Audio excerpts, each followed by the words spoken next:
Hey there, viewers, especially those tuning in from Los Angeles. I hope you and your families are staying safe and sound.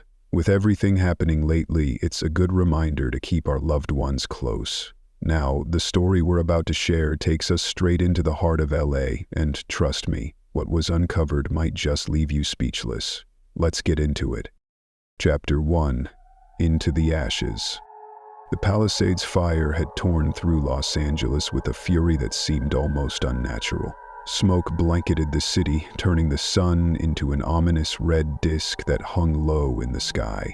Helicopters buzzed overhead, dropping water and fire retardant onto the burning hills, while neighborhoods were evacuated in haste. Holmby Hills, with its sprawling estates and perfectly manicured lawns, had not been spared the chaos. Normally a symbol of wealth and excess, it now looked like the aftermath of a war zone. As part of the search and rescue team deployed to the area, I'd seen my fair share of destruction, but this was different. The air was thick with more than smoke. It carried a heaviness, a sense of dread that clung to everything. Charred remains of multi-million-dollar homes stood as skeletal monuments to the inferno that had consumed them. It was hard to imagine that life had thrived here just days ago. What? We moved systematically, inspecting each property to ensure no one had been left behind. It was grueling, repetitive work, but essential. The fire had no respect for gates or security systems. It reduced everything to ash indiscriminately, except for the odd anomaly, like the mansion at 200 South Mapleton Drive. Diddy's mansion. The estate's location wasn't in the direct path of the fire. In fact, it was one of the few places we thought might emerge unscathed. Yet, as we approached the property, it became clear that wasn't the case. The once grand 700 square foot home now lay in ruins. Smoke still rose from the smoldering wreckage, curling into the sky like ghostly fingers. Something about it felt wrong. Fires typically moved in predictable patterns, but this one seemed... The team exchanged uneasy glances as we stood before the gates, now warped and blackened. One of the rookies, a wiry guy named Ortega, muttered under his breath, "Doesn't look natural, does it?" I didn't respond, but I knew what he meant. The damage was too contained, too calculated. The fire had gutted the mansion almost entirely, leaving little more than the charred framework and collapsed roof. Yet, curiously, the surrounding foliage was largely untouched. It was as if the fire had been aimed like a weapon to destroy this place and only this place. We pressed forward, stepping cautiously over debris as we entered the property. The air was thick with the acrid stench of burnt wood and melted metal. My boots crunched against the brittle remains of what had once been marble floors. The mansion had been a fortress of opulence, but now it was a tomb of secrets. "Hey, you heard the rumors, right?" Ortega asked as we surveyed the wreckage. His voice was low, almost conspiratorial. "Rumors?" I replied, keeping my eyes on the rubble. "About Diddy," he continued. "They're saying the fire wasn't an accident, that it was set to cover up. You know, all the stuff he's been accused of." I stopped and looked at him. "You believe that?" He shrugged, shifting uneasily. "I don't know. But with all the allegations, it wouldn't be the craziest thing." I didn't say anything, but the thought stuck with me. Diddy's mansion had been the center of countless rumors over the years. Secret parties, illegal activities, even a supposed network of underground tunnels. And now, it was reduced to ashes, with barely a trace of its former grandeur. It felt too convenient. We split up to cover more ground, each of us assigned a section of the property to comb through. My sector was what remained of the West Wing, an area that had once housed a sprawling living room, a home theater, and a private bar. Now it was a blackened shell, the walls buckling under their own weight. As I moved carefully through the debris, my flashlight caught something unusual. A vault. It was embedded in the floor, partially concealed by the collapsed remains of a ceiling beam. The metal door was scorched but intact, a stark contrast to the destruction surrounding it. Fireproof. I knelt down, brushing away the ash and debris to get a better look. There was no visible lock, just a keypad that blinked faintly, as if taunting me. It gave. "Hey," I called out, motioning for Ortega and the others to join me. "You're gonna want to see this." They gathered around, their faces a mix of curiosity and unease. Ortega whistled softly. "What the hell is that doing here?" "A question," I said. "It's not exactly a standard feature." "Think it's got anything to do with the rumors?" Another firefighter asked, his tone half joking but laced with genuine curiosity. "I don't know," I admitted. "But whatever's in there, someone went to a lot of trouble to keep it safe." The air grew heavier as we stared at the vault, the implications sinking in. This wasn't just a fire-damaged mansion. It was a crime scene, a puzzle with pieces missing. And the more we uncovered, the more it felt like someone didn't want us to. As we prepared to radio for specialized equipment to access the vault, I couldn't shake the feeling that this was just the beginning. Whatever secrets the fire had tried to destroy, this vault might hold the answers, and those answers might be more dangerous than we could imagine. For now, though, all we could do was wait and wonder.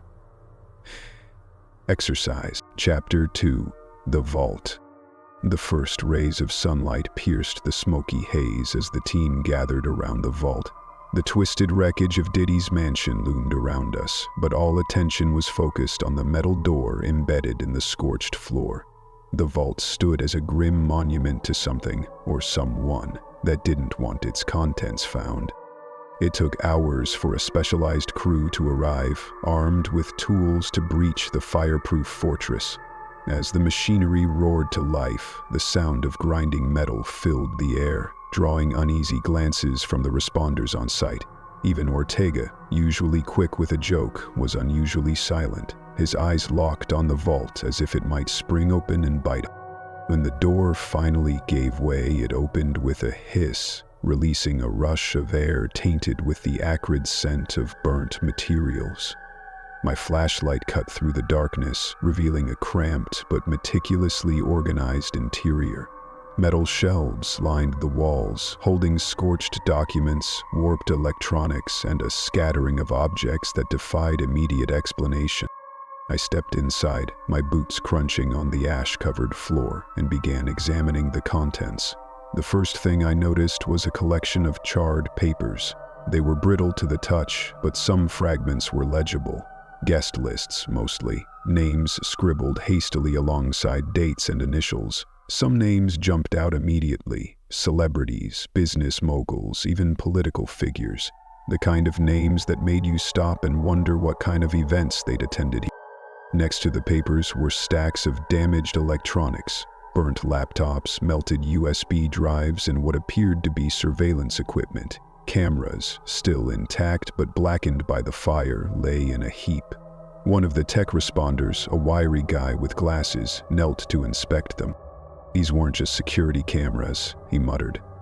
"Looks like they were used for recording something else." "What kind of something else?" I asked, though I wasn't sure I wanted the answer. He shrugged but pointed to a nearby box filled with memory cards and external hard drives, some of which were still intact. "Depends on what's on these. But whatever it was, someone went to a lot of trouble to document it." The air in the vault seemed to grow heavier as we continued sorting through the debris. Among the stranger items was a collection of masks, elaborate, ornate designs that seemed out of place even in a mansion like this. There were also cryptic notes scrawled in a hurried hand, with phrases like "keep them compliant" and "footage secured, level 2 only."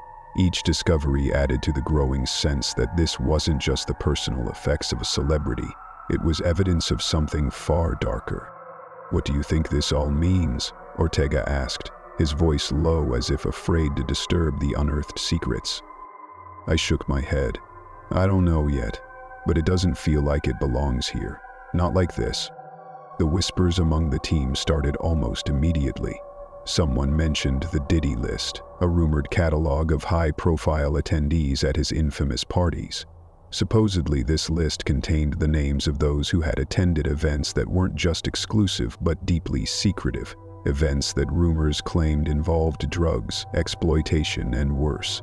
The kind of list that could ruin lives if it ever saw the light of day. "Do you think this has something to do with the fire?" one of the younger responders asked, his tone half curious, half terrified. "Maybe," I admitted. "It's too soon to say, but it doesn't add up. This fire, the way it gutted the mansion but left the rest of the area untouched, it feels intentional, like it was meant to burn something specific. And yet this vault survived," Ortega added, his eyes narrowing as he surveyed the room. That was the strangest part. The fire had obliterated nearly everything in its path, yet this vault and its carefully curated contents had endured. It was as if the fire had been designed to destroy only what was outside while protecting what was inside. A message, perhaps? Or a warning? As we finished cataloging the contents, I felt a growing unease. Each piece of evidence raised more questions than it answered. What had Diddy been hiding here, and who, or what, had gone to such lengths to ensure it stayed buried? By the time we sealed the vault again, the weight of what we'd uncovered hung heavy over the team. The documents, the electronics, the masks, all of it pointed to something bigger than just one man or one mansion. It hinted at a network, a system built on secrecy and control. As we packed up to leave, Ortega pulled me aside. "You think we're gonna get any straight answers about this?" I hesitated, staring back at the smoldering ruins of the mansion. "I don't think anyone wants us to," I said finally. "Whatever this is, it's not over." And as I walked away, the whispers of conspiracy followed me, growing louder with each step. Chapter 3: The Tunnels. The next morning, the air was still heavy with smoke, the sky a dull, ashen gray as we returned to the site. Holmby Hills had an eerie stillness, the kind that settles after nature's fury has passed, but leaves behind a scar. The wreckage of Diddy's mansion was still smoldering, a charred skeleton of what it once was. My boots crunched over the blackened rubble as Ortega called out from the edge of the property. "Hey, over here, found something weird." I followed his voice to the mansion's foundation, where a jagged crack split the scorched earth. Ortega was crouched, his flashlight aimed into the dark void below. A faint draft wafted up, carrying with it a damp, metallic smell that made my skin crawl. "What is it?" I asked, stepping closer. "Looks like a passage," Ortega said, his voice tinged with both curiosity and unease. "Never seen anything like this before." I knelt beside him, peering into the opening. The beam of my flashlight revealed a steep, narrow staircase descending into darkness. The edges of the steps were singed, but they remained intact, suggesting they were built to withstand far more than a house fire. It wasn't just strange, it was deliberate. The team worked to widen the crack, carefully moving debris until the entrance was fully exposed. The stairs led down into what could only be described as a tunnel, a narrow, low-ceilinged corridor carved into the earth. The walls were lined with bricks, some of them blackened and crumbling, but the structure held firm. It didn't look like the kind of thing you'd find in a residential property, even one as extravagant as this. We descended cautiously, our flashlights cutting through the oppressive darkness. The air grew colder the further we went, carrying a faint but distinct odor of smoke and decay. Ortega led the way, his voice breaking the silence. "Why would someone build this?" he asked, glancing back at me. "Good question," I said, though my mind was already racing with possibilities. The vault, the guest lists, the rumors. It all pointed to something bigger than just a wealthy man's eccentricity. The tunnel opened into a small chamber, and what we found there made my stomach turn. The room was filled with burned furniture, chairs, tables, even a couch, its fabric reduced to ash. Scattered among the debris were personal items, a pair of sunglasses, a charred notebook, and what looked like the remains of a designer handbag. It was as if someone had hastily tried to destroy anything that could tie them to this place. He had done this to the house before. "What the hell happened here?" Ortega muttered, picking up the notebook. The pages were too damaged to read, but the cover bore an embossed monogram that sent chill down my spine.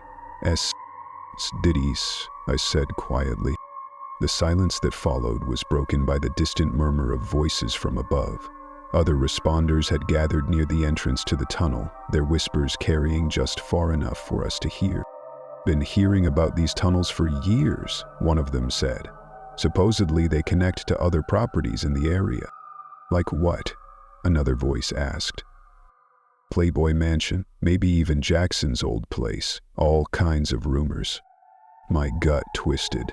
The idea of these tunnels being part of a larger network wasn't just unsettling, it was terrifying. If the whispers were true, they could have been used for anything: secret meetings, trafficking, or worse. Ortega glanced at me, his expression grim.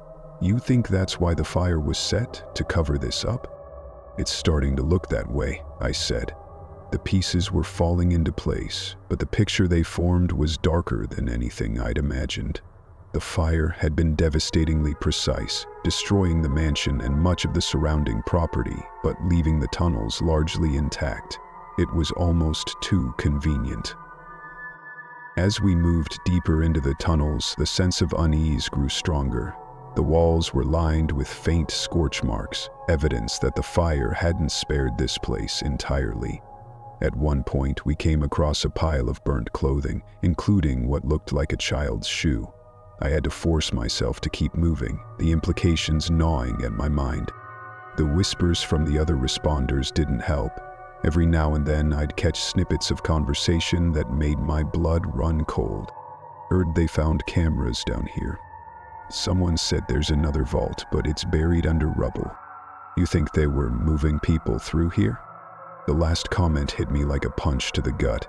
The rumors of trafficking had always seemed like conspiracy theories, sensationalist stories with no real evidence. But standing in those tunnels, surrounded by burned remnants and the weight of something unspeakable, it didn't feel like a theory anymore. Reached the end of the passage, where a heavy metal door blocked further access. It was warped from the heat, but still intact. I ran my hand over its surface, feeling the cool steel beneath my fingers. There was no handle, no visible way to open it from this side. Whatever lay beyond that door was meant to stay hidden. "Looks like this is as far as we go," Ortega said, his voice tight. Yeah, I agreed, though every fiber of my being wanted to see what was on the other side. For now, as we made our way back to the surface, the reality of what we'd found began to sink in. The tunnels weren't just a curiosity. They were evidence of something deliberate, calculated, and deeply disturbing. And while the fire had destroyed much, it hadn't erased everything. Back above ground, the other responders were still murmuring among themselves, their expressions a mix of curiosity and fear. The whispers about Diddy's mansion had always seemed like tabloid fodder, but now they carried a weight that couldn't be ignored. As I looked back at the charred remains of the mansion, I couldn't shake the feeling that we were only scratching the surface. The tunnels, the vault, the fire. It all pointed to something far bigger than one man or one property. And whatever it wasn't going to stay buried for long. Chapter 4. The Ritual Room. The descent into the tunnels had already been unsettling, but nothing could prepare me for what lay at the end of the labyrinth. The air grew heavier as we moved deeper, the dampness giving way to a stifling, acrid scent that clung to my nostrils. My flashlight illuminated faint carvings on the walls, symbols I didn't recognize, etched with precision into the bricks. They were scorched and blackened, as if someone had tried to burn them away, but their shapes remained visible, defiant against the flames. "Look at this," Ortega whispered, his voice barely audible as he pointed to a door partially concealed by debris. It was old, reinforced with steel bands and charred around the edges. The fire had done its best, but the door held firm, a testament to its deliberate construction. Together we cleared the rubble, the metallic screech of shifting metal breaking the suffocating silence. The door groaned as we pushed it open, revealing a cavernous chamber that took my breath away. It wasn't the size of the room that stunned me, it was what it contained. The flickering beams of our flashlights danced over what could only be described as a ritualistic gathering place. At the center of the room stood a large, blackened altar, its surface cracked and splintered from the heat. Around it were scattered objects that made my stomach churn. Fragments of masks, singed robes, and the charred remnants of candles that had long since melted into pools of hardened wax. The walls were covered in strange symbols, similar to those in the tunnel, only these were larger and more intricate. Some had been burned into the stone, while others appeared to have been painted in deep crimson. I didn't need anyone to tell me what the color was meant to evoke. The entire room exuded an aura of darkness and secrecy, as though the very air carried the weight of what had transpired here. "What the hell is this place?" Ortega asked, his flashlight sweeping over a pile of chains near the far wall. They were heavy, industrial grade, with scorch marks along their lengths. Nearby, I spotted what looked like partially melted cuffs, their edges jagged and twisted from the heat. "It's not just a room," I said, my voice hollow. "It's a stage." We moved cautiously through the space, our footsteps echoing against the stone. Among the debris were fragments of burned scripts, the text too damaged to read, but unmistakably deliberate in its composition. Some pages bore the faint outline of what appeared to be chants or incantations, their meanings lost to the fire but their intent lingering in the air. Then there were the masks. Dozens of them, scattered across the floor, their once elaborate designs now melted and warped. I picked one up, its surface cool and rough against my fingers. It was shaped like a bird, with elongated features and sharp angles that seemed almost predatory. The sight of it sent a shiver down my spine. An image— "Over here!" Ortega called, pulling me from my thoughts. He stood near the altar, holding a small, blackened device in his hands. It was a camcorder, its casing warped but its lens remarkably intact. Nearby, I noticed a few other recording devices, all similarly damaged but clearly used to document whatever had happened here. "Are you ready this?" I asked, horrified. "Looks like it," Ortega replied. "But why?" The question hung in the air, unanswered. My flashlight caught another pile of debris near the corner of the room, and as I approached, the pieces began to fit together. There, among the ashes, were cans of fire accelerants, charred but unmistakable.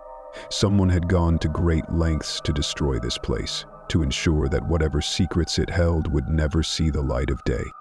"This wasn't just a fire," I said, crouching to examine the cans. "It was a purge." Ortega didn't respond, but his silence said everything. The deliberate placement of the accelerants, the precision of the damage. It was clear this fire had been no accident. It had been set to erase something, to cleanse this room of evidence that could never be explained away.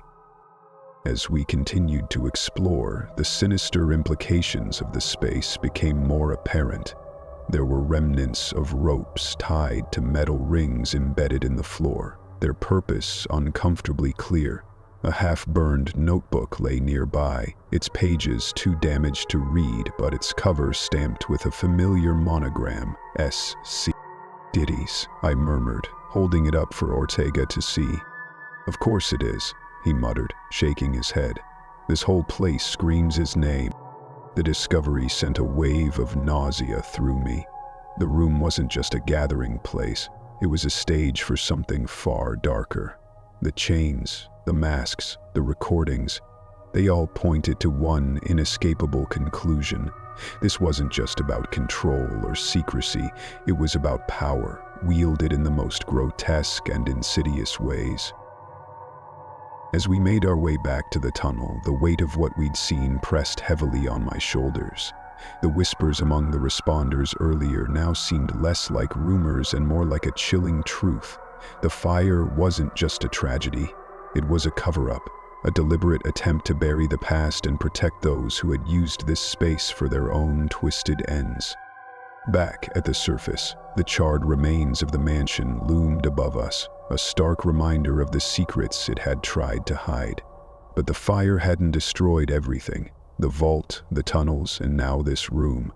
They all pointed to a pattern, a conspiracy that went far beyond one man or one property.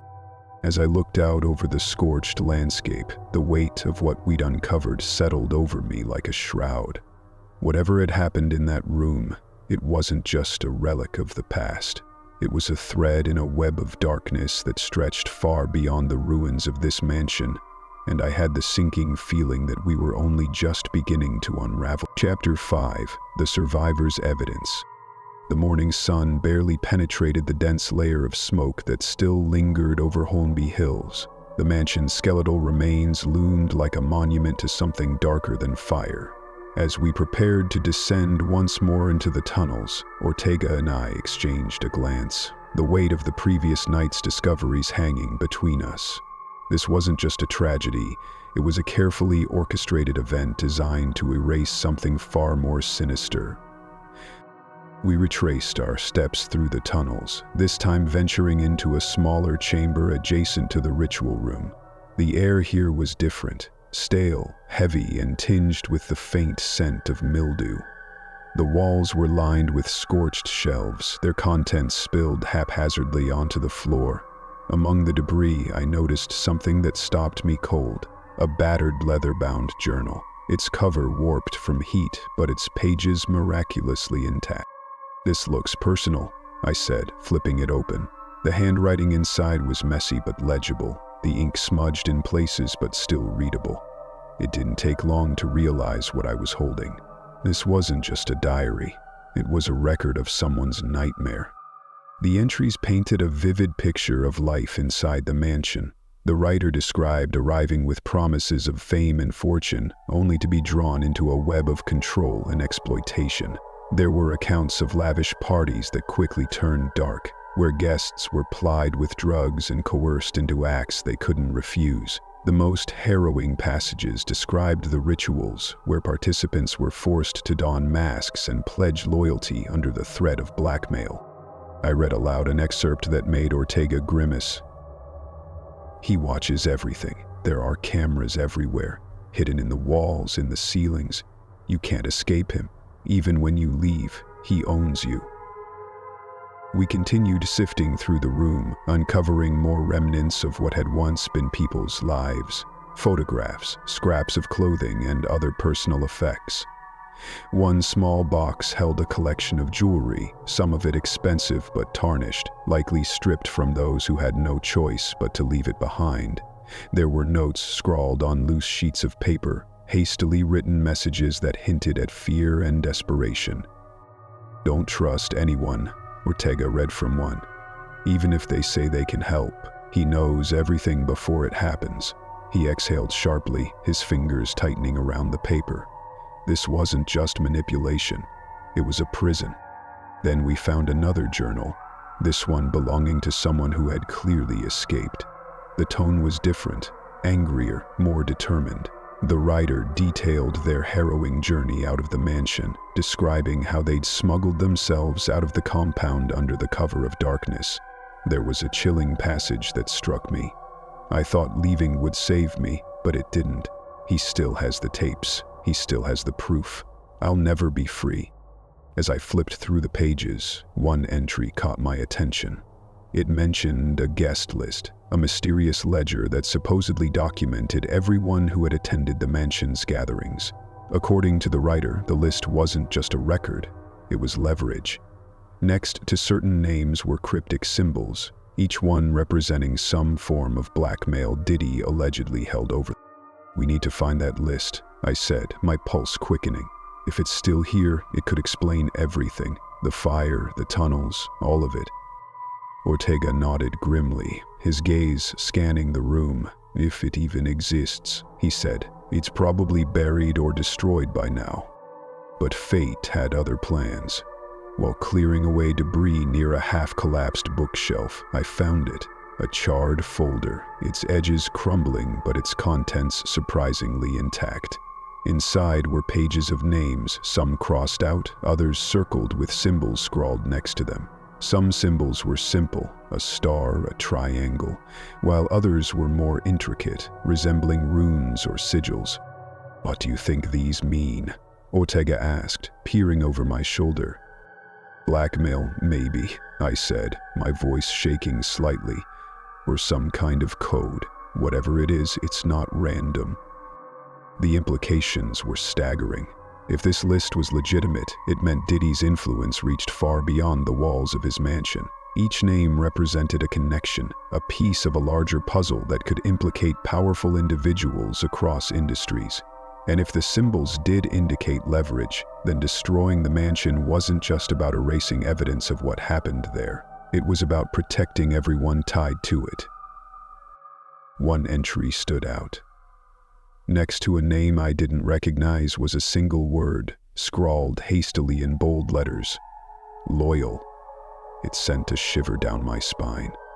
Whoever this person was, they weren't just a participant. They were a believer, someone deeply entrenched in whatever this was. So we gathered everything we could carry, careful not to leave anything behind. As we emerged from the tunnels, the weight of our findings pressed down on me. These weren't just objects or notes. They were pieces of people's lives, fragments of stories that had been buried and almost erased. And now, they were in our hands.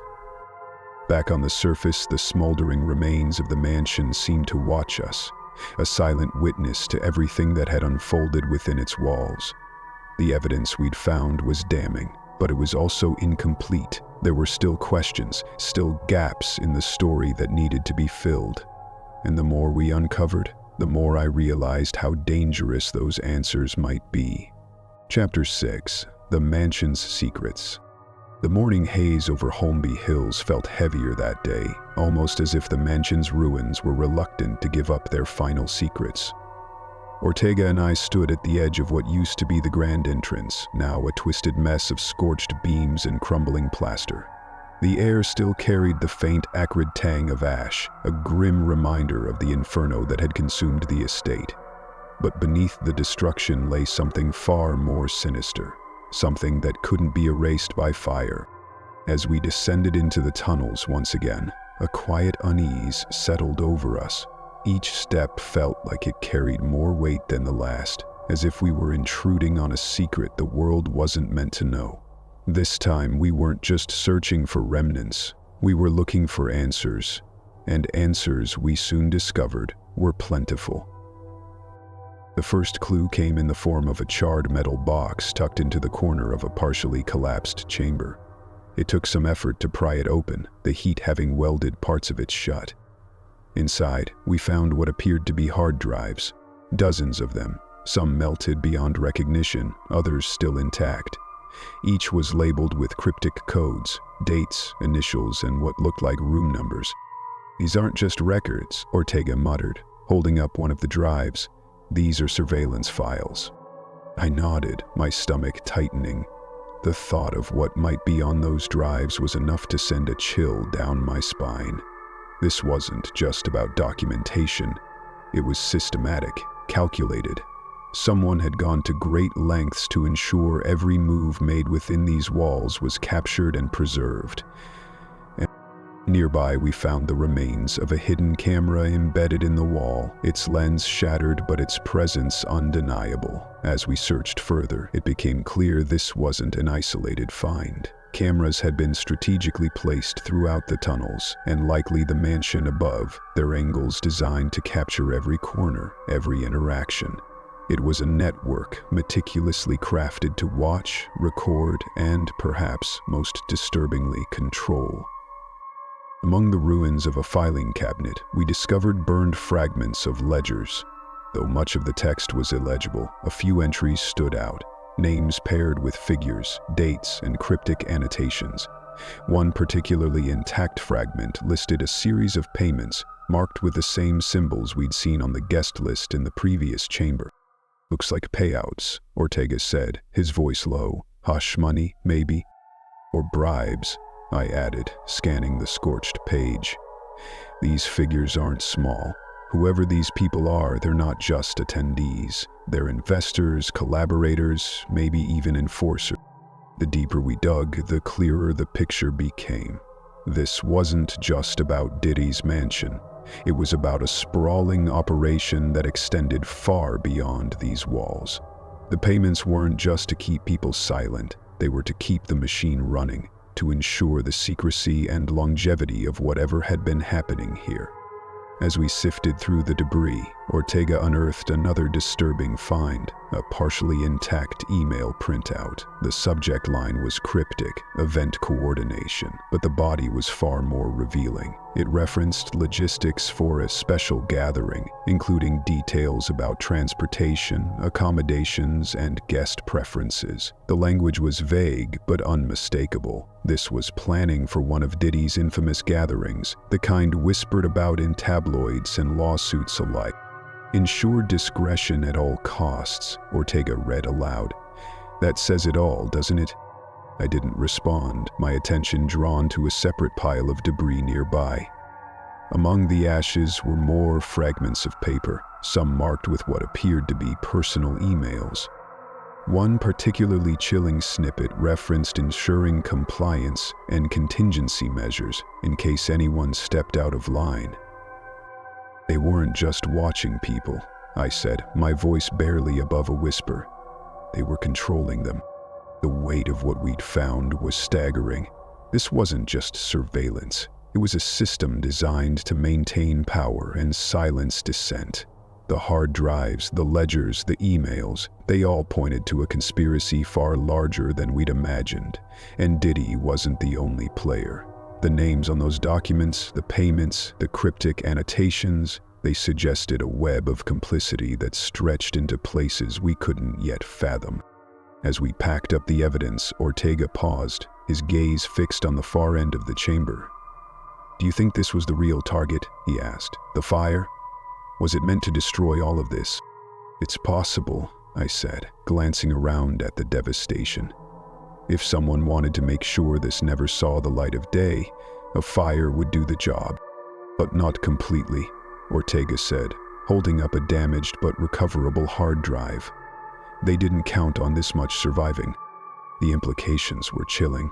If the fire was deliberate, and all signs pointed to it being so, it wasn't just about covering up what had happened in the mansion. It was about protecting the people tied to it, people who had a vested interest in ensuring these secrets stayed buried. And the lengths they were willing to go to achieve that were becoming increasingly clear. As we emerged from the tunnels, the charred remains of the mansion seemed to loom larger, a silent testament to the darkness it had harbored. But now, that darkness was beginning to take shape, its edges sharper, its contours more defined. The evidence we'd found wasn't just a collection of artifacts. It was a map pointing to something far more insidious. And as I looked back at the ruins, I couldn't shake the feeling that we were only scratching the surface. Chapter 7: The Watchers. The ruins of Holmby Hills seemed to have eyes. That's the only way I could describe it. Even as we wrapped up our day's work, gathering the last remnants of evidence, the feeling of being watched was impossible to shake. Every shadow seemed to shift. Every sound in the distance carried an edge of menace. This wasn't just paranoia. It was the weight of what we'd uncovered pressing down like a vice. It started subtly. The first note appeared the morning after we had retrieved the hard drives and ledgers from the tunnels. It was left on the windshield of my truck, scrawled on plain paper in jagged handwriting, "Stop digging or else." The words were simple, but the message was clear. Someone knew who I was, where I'd been, and what I'd seen. I stuffed the note into my jacket and scanned the street, but there was nothing out of place. Still, the sensation of unseen eyes lingered, and I couldn't shake the chill that had settled into my bones. As the day progressed, the signs became harder to ignore. Vehicles parked just a little too long outside the makeshift command center. Unfamiliar faces in the ruins claiming to be inspectors but carrying themselves with an authority that didn't match their badges. A black SUV followed me halfway home that night, its tinted windows reflecting nothing but my own unease. When I finally turned onto a side street to lose it, the vehicle sped off, vanishing into the city. Back at the station, I confided in Ortega. He didn't dismiss my concerns, but his response was cautious. "Maybe they're just curious," he offered. "This is a high-profile case. Could be reporters, maybe even the feds." "Reporters don't leave anonymous threats," I replied, pulling the crumpled note from my pocket. Ortega's expression darkened as he read it. "Okay, that's different," he admitted. "You think it's tied to the mansion?" "I know it is," I said. "This didn't start until we found those hard drives." He didn't argue, but the tension in his jaw told me he was just as worried as I was. "Be careful," he said finally. "Whatever's going on, it's bigger than us." That night, I barely slept. Every creak of the floorboards, every distant car horn felt like a prelude to something worse. By the time morning came, I was running on fumes, but the adrenaline coursing through my veins kept me moving. The next blow came when I arrived back at the ruins. The site was eerily quiet, the usual hum of activity replaced by an oppressive stillness. A few responders milled about, their expressions guarded. Ortega pulled me aside as soon as I arrived, his face pale. "Have you seen this?" he asked, holding up his phone. On the screen was a news article, its headline bold and damning. "Conspiracy theories swirl around Diddy Mansion fire. Responders under scrutiny." The article detailed vague accusations of misconduct among the first responders, insinuating that we might have tampered with evidence or exaggerated the findings. It was clearly a smear campaign designed to discredit us before we could say anything. My name wasn't mentioned, yet. But the message was clear. Whoever was behind this wasn't just watching. They were trying to silence us. As we discussed the article, Ortega's phone buzzed with a new message. He read it, his face going pale. Then he handed me the phone. The message was short but chilling. "Stay out of it. You've been warned." Before we could process what was happening, a man approached us, a fellow responder, though I didn't recognize him.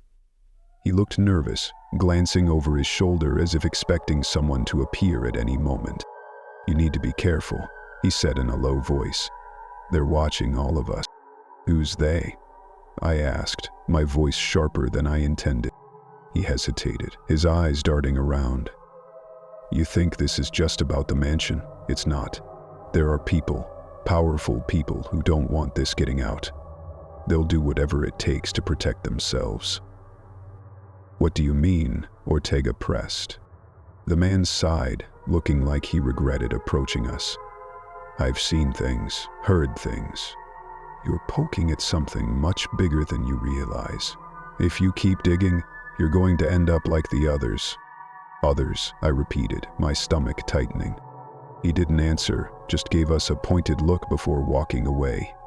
Ortega and I exchanged a glance, the weight of his words settling heavily between us.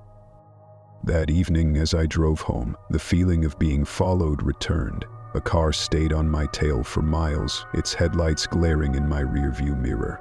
When I finally pulled into my driveway, the car slowed, lingering just long enough to make its presence known before speeding off. Inside, I found another note waiting for me. This one was taped to my front door, the message even more explicit than the last. "You're next." I stood there, the note in my hand, my mind racing. This wasn't just intimidation. It was a declaration of war. Whoever was behind this wasn't just trying to scare me. They were trying to stop me, by any means necessary. As I locked the door and pulled the curtains closed, one thing became clear. This conspiracy wasn't just about Diddy. It was a network, sprawling and insidious, with threads that reached into places I hadn't even begun to uncover. And if I wanted to survive, I'd have to tread carefully, because the Watchers weren't just observing. Chapter 8. The Haunting Implications. The rooms of the mansion were silent now, nothing left but scorched foundations and memories buried beneath the ash. But for me, the weight of what I'd uncovered was far from quiet. The last few weeks felt like a fever dream. Vaults filled with burned evidence, tunnels that whispered of unspeakable acts, and the relentless feeling of being watched. Each piece of the puzzle pointed to something far greater than the mansion itself, something that didn't want to be found. As I sat in the dim light of my apartment that evening, the items I had managed to document sat spread out before me, charred guest lists with names partially legible, fragments of journals describing coercion and control, a few blurry images from the tunnels that hinted at ritualistic gatherings. Each artifact told its own story, but together they painted a chilling picture of evil existence, one of power, manipulation, and fear woven into the very fabric of the mansion's existence. What disturbed me most wasn't the evidence itself, it was the broader implications. These weren't just isolated events or the actions of one man. They were part of a system, a network designed to shield its secrets and protect those involved. The destroyed mansion wasn't just collateral damage, it was deliberate, a calculated move to erase what couldn't be allowed to exist. I thought back to the rumors I'd overheard among responders, whispers of a Diddy list containing names of high-profile individuals tied to the mansion's darker activities. If such a list existed, and if it had been destroyed in the fire, it meant someone had gone to great lengths to ensure it never surfaced. But what if parts of it still existed? What if someone had kept a backup? The thought sent a chill down my spine. It wasn't just the list. The tunnels themselves hinted at a broader operation. Who had designed them? Why had they connected to other properties? And why had so much effort gone into erasing their existence? Even now, I couldn't shake the memory of those burned chambers, the symbols etched into the walls, and the evidence of recent activity.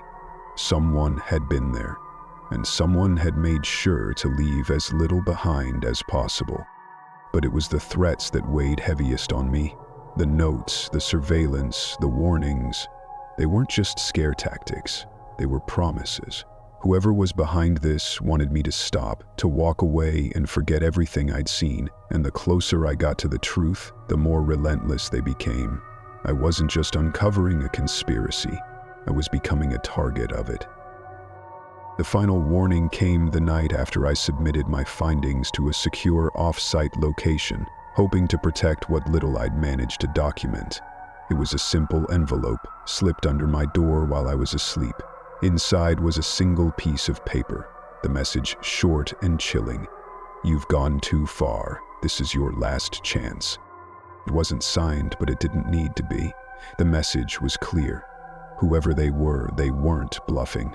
They had resources, they had reach, and they weren't afraid to use. As I read the note, my mind raced with questions. How deep did this go? How many people were involved? And what would happen if the full truth ever came to light? The answers felt just out of reach, hidden behind layers of power and deception. But one thing was certain, this wasn't over, not by a long shot. I thought about the conspiracy theories that had swirled in the wake of the fire, rumors of deliberate arson to destroy evidence, whispers of tunnels connecting to other properties, speculation about blackmail and leverage over powerful figures. They weren't just theories anymore, they were possibilities, each more plausible than the last. And while the fire may have destroyed the physical mansion, it hadn't destroyed the secrets that lingered in its shadow. In the days that followed, I tried to return to normal life, but the sense of unease never left me. Every shadow felt like a threat, every unfamiliar face a potential danger. The Watchers weren't just a figment of my imagination. They were real, and they were waiting for me to slip up. But even as fear gnawed at the edges of my resolve, a part of me refused to back down. Because this wasn't just about the mansion or the evidence or the conspiracy. It was about the people who had suffered, the voices that had been silenced, and the truth that had been buried under layers of lies. And while I didn't know what the future held, I knew one thing for sure. The fight for that truth was far from over. As I locked the door and turned off the lights that night, I caught a glimpse of my reflection in the window. The face staring back at me looked tired, worn down by weeks of chasing shadows and uncovering horrors. But behind the exhaustion was something else. Determination. Because no matter how deep this went, no matter how many threats came my way, I wasn't going to stop. Not until the full truth was finally brought to light.